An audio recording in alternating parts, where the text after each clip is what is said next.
Okay, today we are continuing on one step and we are adding two step and also distributing. So number one, you have negative 1/4 times a z when a number and a letter are together, they're multiplying, equals 5/3. Two ways to do this problem. One, you can multiply times its reciprocal. So the reciprocal of negative 1/4 is negative 4/1. And of course, anything divided by 1 is just that number. So we can just multiply times negative 4. 4 divided by 4 is 1. 1 divided by 1 is 1. Negative divided by negative is a positive, so you're left with just the z. And then when you multiply the numerators together. Negative 4 times 5 is negative 20, and then over 3. And 3 is not divisible into negative 20, is not a factor, so you're actually done. And I prefer everything in improper fractions, not mixed numbers. The alternative for that would be you can cross multiply. So 3 times negative 1 gives you negative 3, and you still have the z. 5 times 4 gives you 20. And so again, you're still multiplying, you're still solving for z, so the opposite of multiplying times negative 3 is dividing. And so z equals 20 divided by negative 3 still. Number 2, again, you can multiply times the reciprocal. That just gives you one step. If you prefer to cross multiply, you can. You're just going to end up with 2 steps instead of 1. So the reciprocal of 6/5 is 5/6. And so when you multiply times its reciprocal, it equals 1, because 5 divided by 5 is 1, 6 divided by 6 is 1. So 1 times x is just x. And so then 5 times 5 is 25, and over 6. If you need the calculator to do the math for you, there are several places that you can do that. You can, honey, you can do just 5 times 5 divided by 6, and then after you get a decimal, go math, you need a fraction, enter, and it'll take it back to a fraction. And let's see. To keep it in a fraction,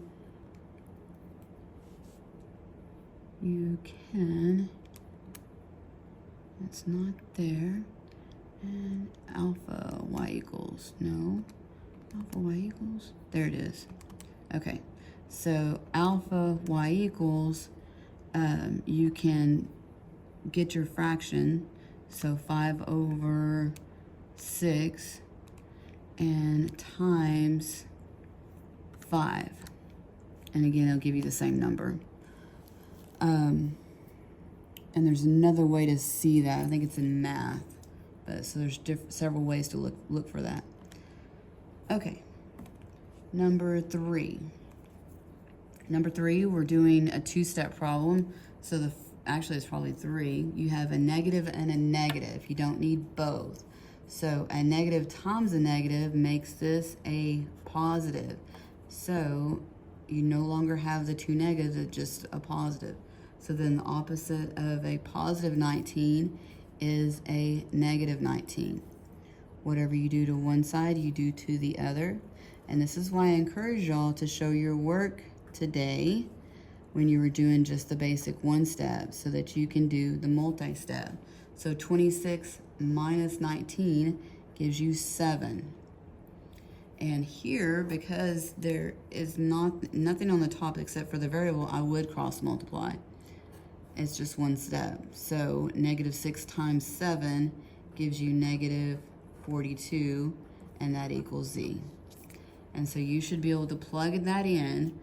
Negative 42 divided by negative 6 minus a negative 19, and you should get positive 26. If you don't, you've done something wrong.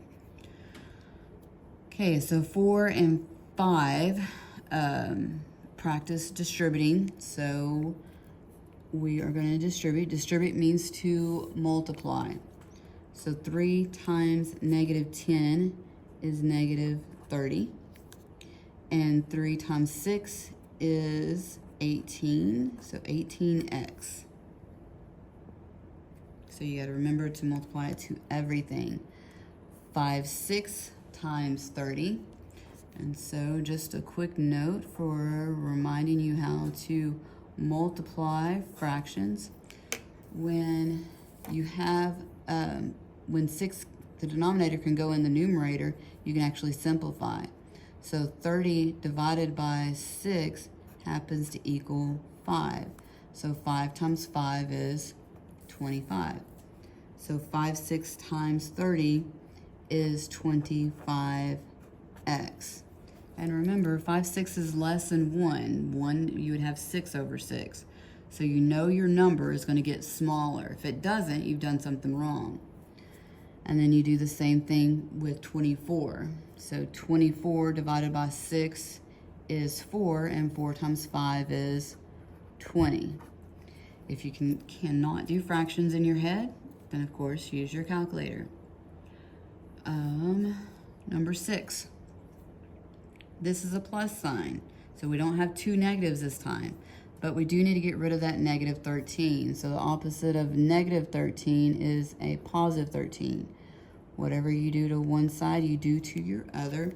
And a reminder, your sides are where your equal sign is.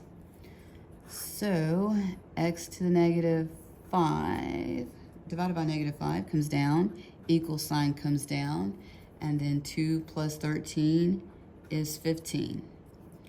And then you multiply times the negative 5. So,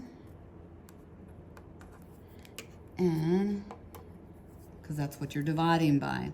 So negative 5 divided by negative 5 is 1, and 1 times x is just x. And 15 times 5, and I'm going to be lazy and actually use my calculator. 15 times 5 is 75. And times a negative 5 would be a negative 75. Okay, and last but not least, I wanted to add another one with the double negatives, because I think that is probably will get students confused. And let me fold the paper in half so we can see the other side easier. There we go.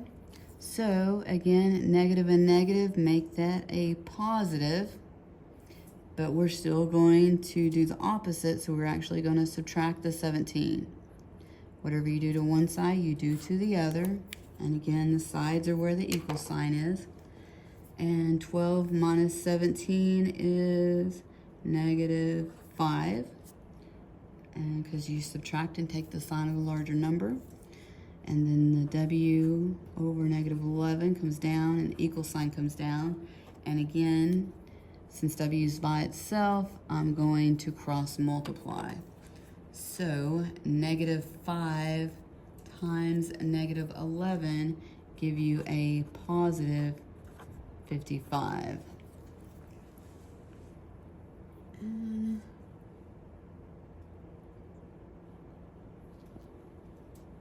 And just for grins, let me give you a couple more of the fractions if you want to add this to, or if you just needed some more explanation.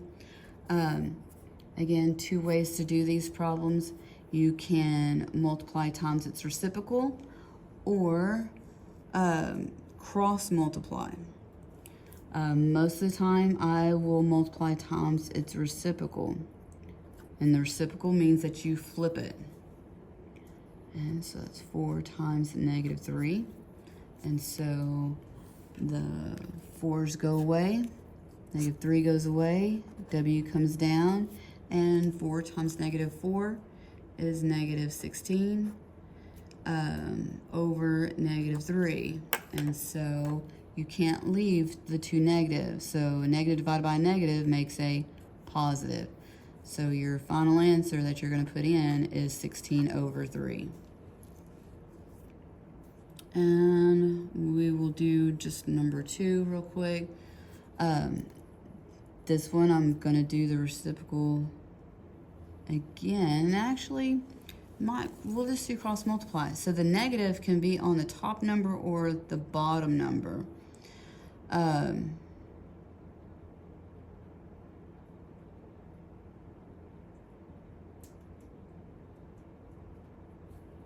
Let's see, but the y is going to be on the top. Let me just multiply times the reciprocal. So the reciprocal of negative 1/2 is actually negative 2, because negative 2 divided by 1 is just negative 2. So half of 2 is 1. Negative times negative is a positive, so the y comes down, and negative 2 times 4 is negative 8, and of course 3 does not go into 8. It's not divisible. So y equals negative 8/3. Could you put that in a mixed number? Yes. The reason why I like to keep things in an improper fraction is if you do negative 8 over 3 in your calculator, you're going to have the correct fraction. If you change that to a mixed number, which would be negative 2 and 2/3, to put that in the calculator, you have to put in negative 2 plus 2 divided by 3. And it's a lot easier to put negative 8 over 3 than negative 2 plus 2 divided by 3. So again, I recommend keeping them in an improper fraction. And that is it for Friday.